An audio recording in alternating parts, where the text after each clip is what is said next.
Lions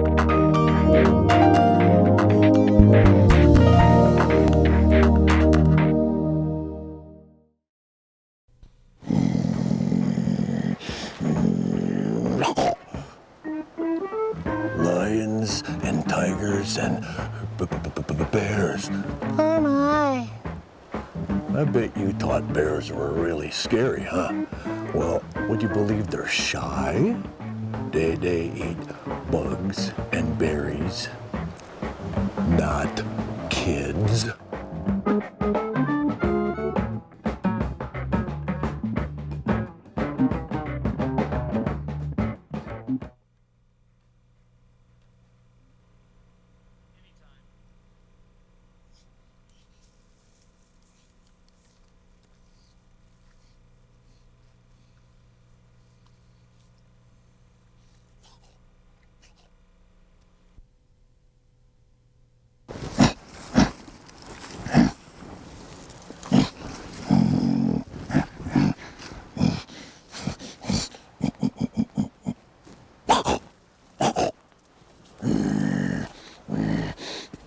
I bet you thought you could sneak up on the critter man, huh?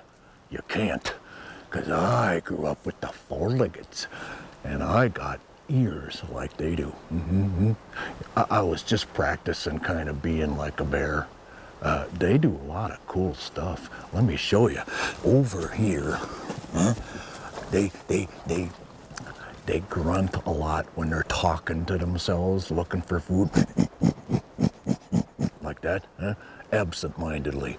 And then you can hear them sniffing, looking for food sometimes, but sometimes they'll smell danger too, and when they do, they stand way up like that, tall like we do, so they can catch the wind up there. Sometimes they're clawing on logs and things like that to get the grubs and the maggots and the worms and stuff. And then when they get really scared, seems like they're mad, but they get scared, they go pop their jaws like that, pop, pop, pop, pop, pop, pop. It means they're scared of us, not trying to scare us. You guys do know what a black bear looks like, don't you? Now that is a bear. Actually, it's a black bear. That's important because there's other kinds. Grandma, what weird lips you have. See, those lips are real flexible on a bear. They use them like fingers. They got no fingers, so they have to grab stuff and kind of look at it and smell it and taste it with their lips. Real flexible. Grandma, what a big nose you have. The nose is big, and they can smell huckleberries miles away, but the reason is their brain is better at interpreting smell. We can't smell like a bear can because we're too stupid. Grandma, what cute little ears you have. Now those ears are cute and little, but they can probably hear your watch ticking 50 feet away. Bears got pretty good eyes, especially at night, but they don't use them nearly as much as their nose and their ears. You know, when you're out in the woods, it's kind of thick sometimes, and the trees are real dense. It's easy to get lost out there because you can't see where you're going. Well, that's the reason bears have to use their nose and their ears. Black bears are the smallest bear in the United States. An adult black bear on all 4 feet is about the size of a St. Bernard dog, like Beethoven in the movies. If he stands up, he's probably as tall as your refrigerator, or a big one might even be tall as Michael Jordan. Now, a grizzly, different story. Way bigger than a black bear. And the polar bear is even bigger yet.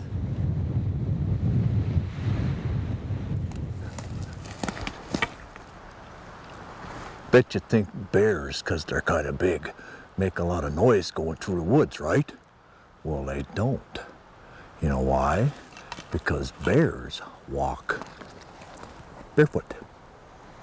Big, wide pads. They're like Madonna's feet. Some scientist drugged Madonna so he could do some tests on her. See how big the pads are on her feet? She could walk right past you and you wouldn't hear her at all, unless she was sniffling around your tent for an Oreo or something. Now, even though she's a black bear officially, Madonna's fur is brown. Pretty confusing, huh? Black, brown, honey-colored, blue, even white. Black bears come in lots of colors. George, I gotta tell you, I've been kind of missing you. You know, you should have looked both ways and listened when you crossed that road. And now look at what you're looking like. This ain't Madonna. This is George, and well, was George. You know, these guys got pretty thick fur. You know why they got that such thick fur? They're running around in the wintertime? No. In the wintertime, they're kind of doing what we call hibernate. What it means is they get really fat. They eat all the time. Food, food, food, food, food. That's what it's like being a bear in the summertime. Get fat, and then they slow down their breathing, find a nice little cubby hole someplace, and their heartbeat gets slower and slower, and pretty soon, because they ate so much, they start feeling sleepy.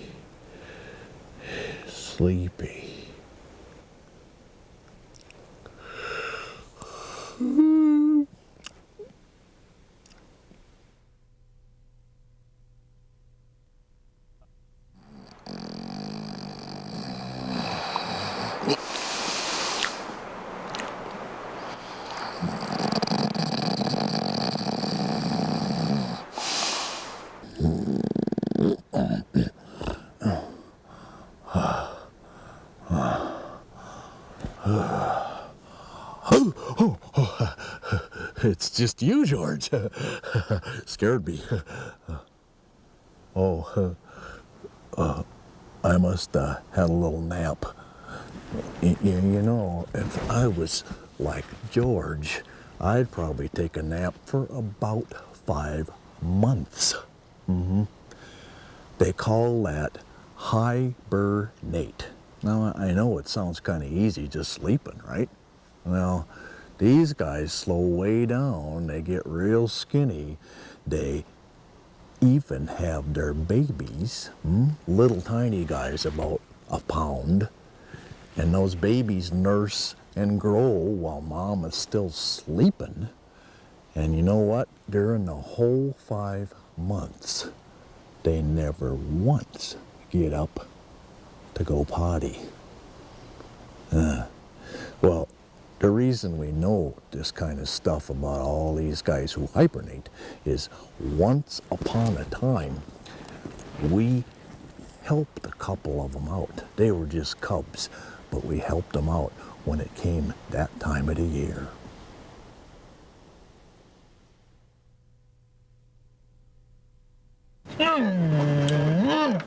Shenandoah and Shoshone had lost their mom. Some hikers found them all alone in the woods and took them to people who fix up injured critters. When it came time for their winter nap, scientists had to help them out. We're gonna take the cage inside and see if we can get the two friendlier ones to load. Those scientists are pretty tricky. I bet you they use food to get Shoshone to go in the cage. Food almost always works. They want to come real bad. Come on, Shoshone, it's okay. Told ya. Now they're gonna take Shoshone and Shenandoah from their human home and put them back in the wild where they belong. How about Okay, that'll hold them in. See, scientists know, well, at least they guess, that if they put the cubs in a den in the woods for their winter nap, a long winter nap, they'll forget. And when they wake up, they'll never remember living with people. The cubs are already tired because they haven't eaten much for a few days. And not having food after all that food all summer long makes them want to sleep. But that scientist, John Good for a Beecham, he medium-sized gives them a shot that'll really make them sleepy. This dosage for this size bear ought to put them down for hour and a half to 2 hours. Shenandoah falls asleep. Okay. That guy, John Beecham, puts a tag on her ear, partly to make her look like a punker bear, and partly so that if she ever runs into people again, scientists will know she got through the winter okay. In fact, last summer we caught one that we'd released last year, a little female. In fact, we caught her probably less than a half a mile from the den we put her in. Goodbye, Shenandoah. Scientists load up the brother and sister and carry them down the mountain to their new home. These scientists have to walk a long ways, and Shoshone, the one in the backpack, weighs as much as a big dog. Shoshone is a load. Almost there. The scientists found the den for the cubs before it snowed. Shenandoah goes in first. John pushes and pushes and pushes to get her inside the den. And then he gets stuck. Those other scientists have to pull him out. Okay, one down. I got too much dirt in my eyes. Now it's Shoshone's turn. When John thinks the cubs are pushed in far enough and comfortable, his pals pull him out of the den again. The scientists make the bears feel safe by covering up the opening to the den with dirt and pine boughs. That way they'll want to stay in their cozy den under the snow and sleep all winter long.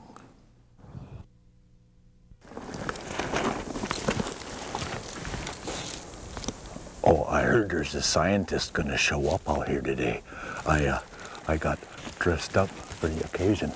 What do you think? Like my tie?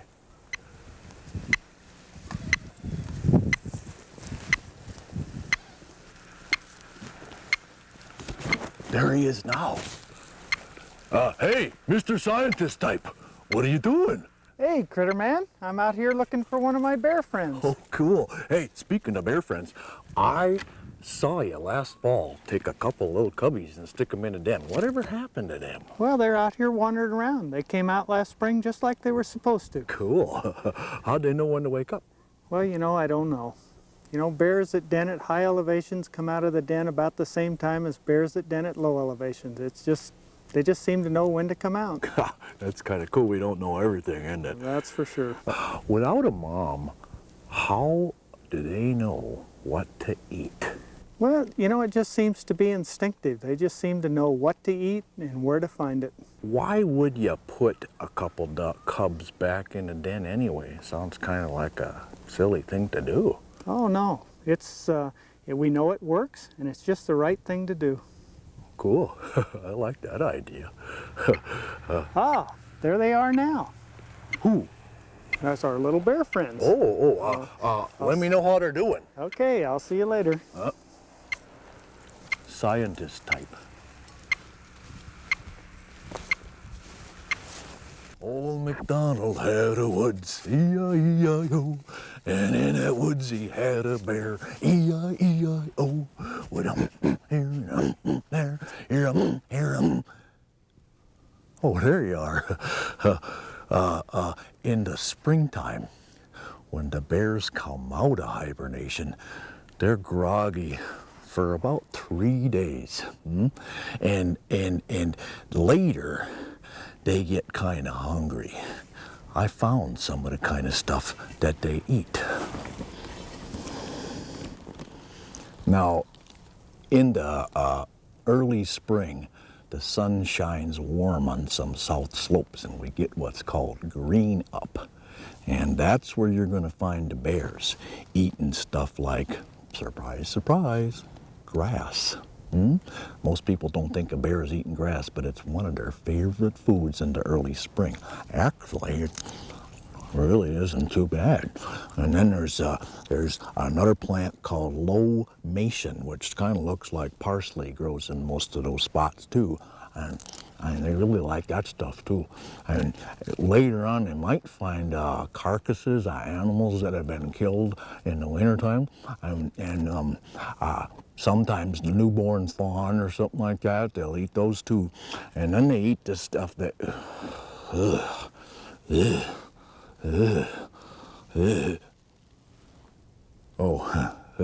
they eat mice too, but not mice with stuffing. And later in the summertime, I brought along one of my favorite foods and the bear's favorite foods too. It's called the blueberry. Seems like every week there's a new nut or a new berry that's ripe, and bears know exactly which ones are. But bear heaven is a log they can rip apart and find ants and grubs and bugs and worms. With their snuffly little lips, they scarf them up. Now I know you know that bears like honey, but unlike the Pooh Bears, black bears also like the bees, because the honey is sugar, but the bees are protein. Just lately, bears have found a brand new source of food, the cooler. That's kind of unfortunate because somebody owns the cooler and gets mad at the bear because they are eating what's inside, lots of goodies in there. See, the bear doesn't know any better. Bear's just doing its job, eating. But usually when they get in coolers, it means eventually it's going to be a dead bear. It takes a lot of bugs and berries to feed a bear, which means they need lots of room to find it. My bear buddy's been telling me that space is getting tougher to find because people like to live where the bears live. You know, you guys like to play in your backyards. Well, now we're building roads and houses and stuff in the bear's backyard.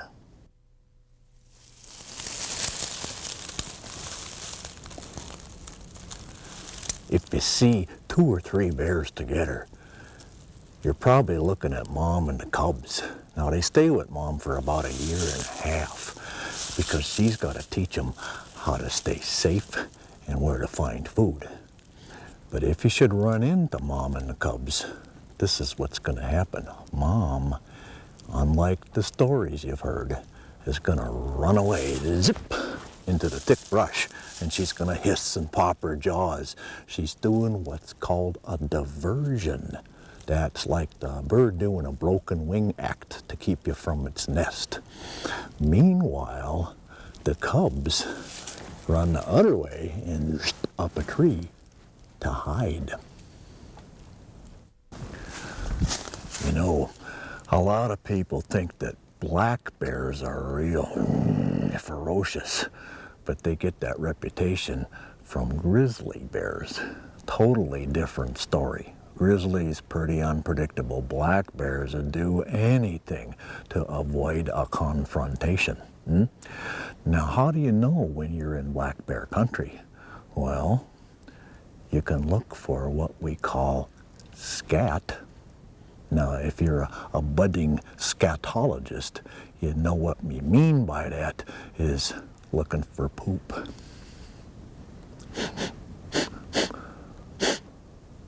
I smell some right over here.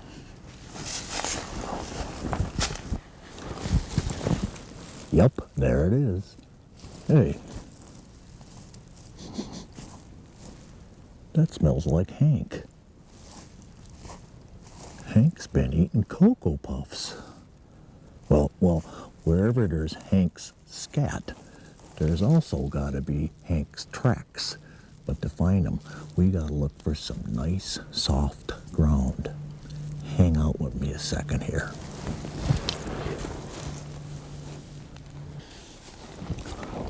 Ah, yep, there they are. Kind of looks like Hank's track. About this long, 4 toes. Looks kind of like a human foot, but human feet are longer and got 5 toes. These guys got 4. Now, let's see. Grizzly bear track, if it was around, it'd be big, and it would have long claw marks out in front. Grizzly tracks are real different. So, if this is Hank's track, he's walking there, and there, and there. Uh-oh. Bear track, human track. Long 5 toes. This is not Hank. This is a bear walker. I'm gonna tell you about those guys later on after dark.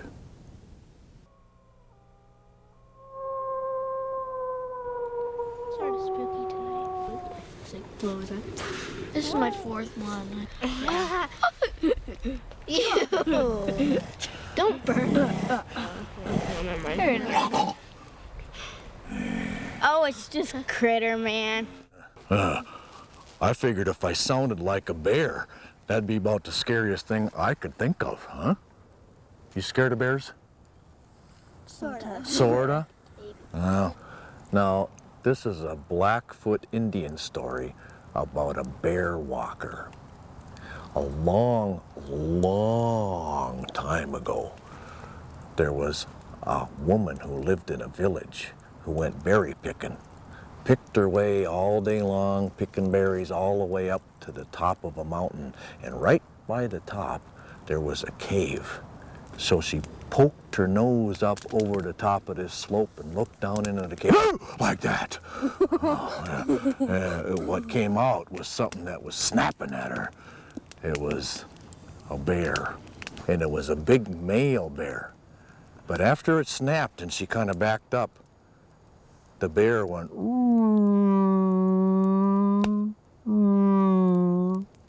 and she kind of froze. And the bear reached out with his big paw and his claws, and he started combing the hair of that woman. And it kind of hypnotized her, made her feel kind of like, oh, this bear's kind of nice. She ended up marrying that bear. And they made a good couple. They picked berries all day long and had a good time. The villagers began to miss this woman. And they got kind of mad because they figured she got caught by that bear. And so they yelled up the mountain, "Hey, you bear, come on out and fight." Of course, bears, when they're challenged, they gotta come out and fight. So the bear came out, and sure enough, there were so many villagers and so many weapons. They killed the bear. Well, the woman was really liking this bear by then. It was her husband. And she became pretty sad and started grieving the bear and started singing the song. She was pretty sad. The villagers had to hold up their end of the bargain. When they killed a bear, they had to use every single little scrap of the bear, leave the bones where they were, so the spirit of the bear could hang out by the bones. Well, they ate everything except one of the villagers took a piece of fat and kind of threw it away. And this woman found that piece of fat and put it in her medicine bundle. And when she put it in there, her song started to change. Started going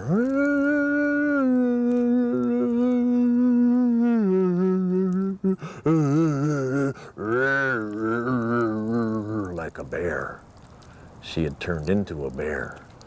Every time a bear walker starts to get sad or starts to get angry, it turns into a bear. She got so angry that the villagers had killed her husband, she was going to go down to that village and do some killing herself. So she sneaked down to the edge of the village, and she stood up on her hind legs, and she went, "Roar." Well, there was some nephews of hers who lived in that village, and they pulled back their bows and shot him, but they missed her, except for the youngest one who had some magic arrows. The youngest one pulled back that bow and shot that bear and hit it right in the back, and it wounded the bear but didn't kill it, and it started to come back.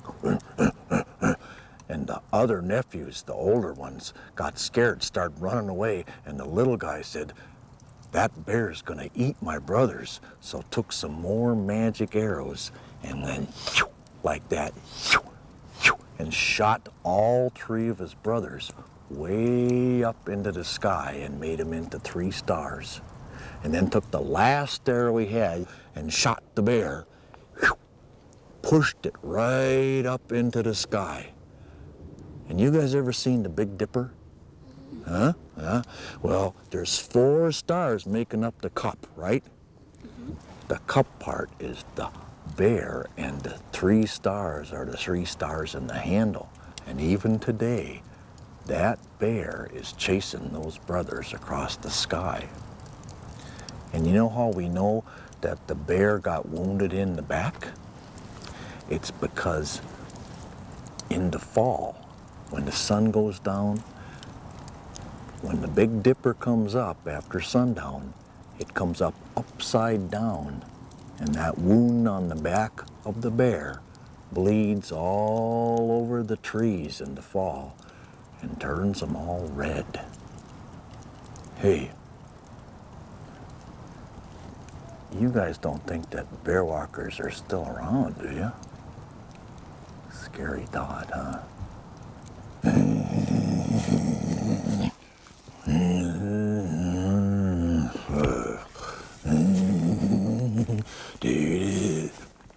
Oh, there you are. It's about time. I've been waiting for you. I got stories about bears getting caught in live traps. The scientists, that's how you say it, those guys who capture the bears, they want what's called vital statistics. Big long word means they want to know stuff about the bears. Put a radio collar on, you can follow that bear around for the rest of its life. Vital statistics is kind of like when you guys go to the doctor. They weigh you, they might take a little blood to check out your blood, they might ask you questions about what you're eating. Well, I want to know the same stuff about bears. But I can't believe my buddies, last summer, they got caught in those traps yet again. Can't believe how dumb they are. You put a little food out, you're just gonna catch a bear every time. No activity. You can see the bait's in the back here. And what we've got is a V-shaped structure that we call a cubby. The bait's in the back, and then the snare's set out of here in front. That thing called a snare is really a cable loop with a trigger in the middle. They bury the loop so the bear can't see it. Then they put something really smelly in the cubby, like dead fish. But bears really prefer fresh food, like the maggots. When the bear walks in to get the food, he steps on the snare and zip, it's got him. Biologists tie the snare to a small log so when the bear runs away, he can pull the log behind him and not hurt his leg.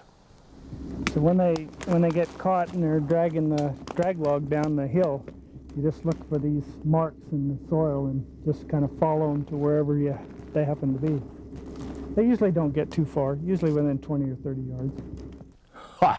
They caught Homer. He hasn't figured those traps out yet. Great.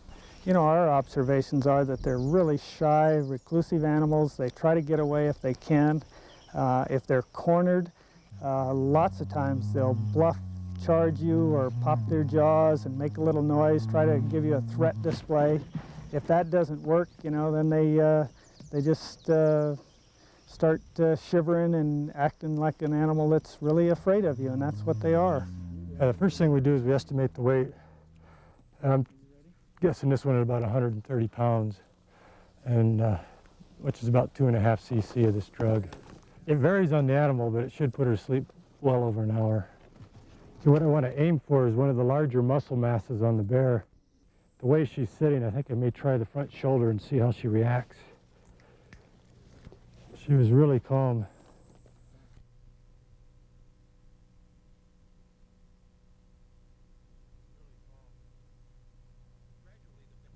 Ow! Homer's gonna complain about that one for days. See, those biologists took out a little tooth to tell him how old Homer is. I wonder why the scientists do all that. Let's ask John, the bear expert. Well, it's important for two reasons. One is we need to know how our management programs affect bears and how they respond to them. And the second reason is we need to know how bears use their habitat. We need to know more about how to manage them so that we can make sure that they're around for future generations to enjoy.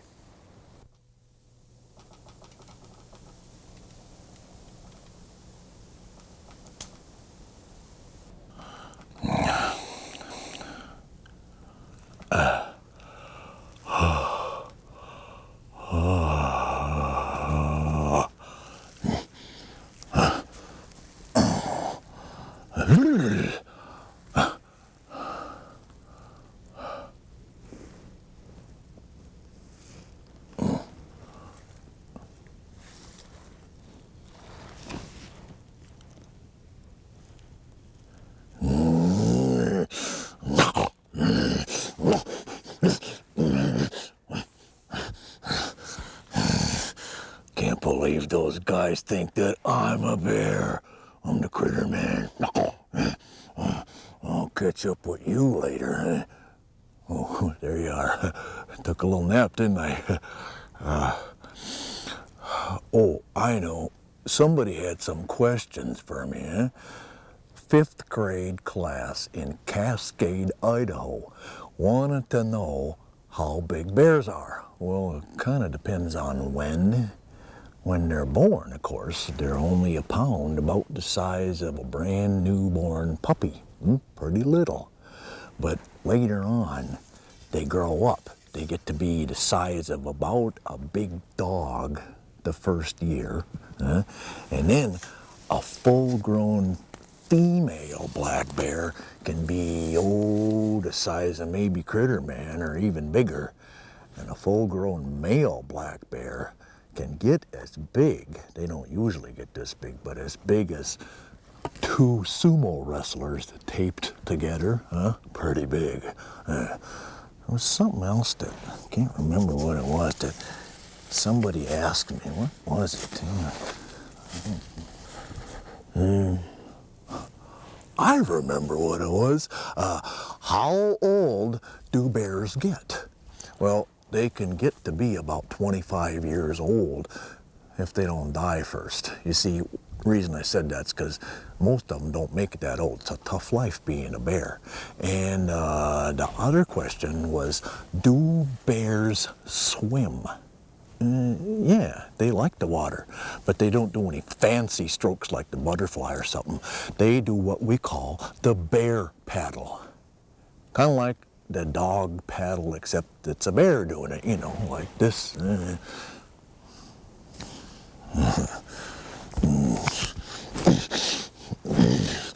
Those things are tough. I want to catch up with those scientists, get this thing off me. By the way, when I'm doing it, you guys think of bighorn sheep questions, because next time we're going way up on top of the mountains. And by the way, between now and then, if you hear at night a noise in the bushes off to the left or to the right, take the smallest one in the group, push them toward the sound and run the other way. Because it could be a bear, or a bear walker, or if you're really unlucky,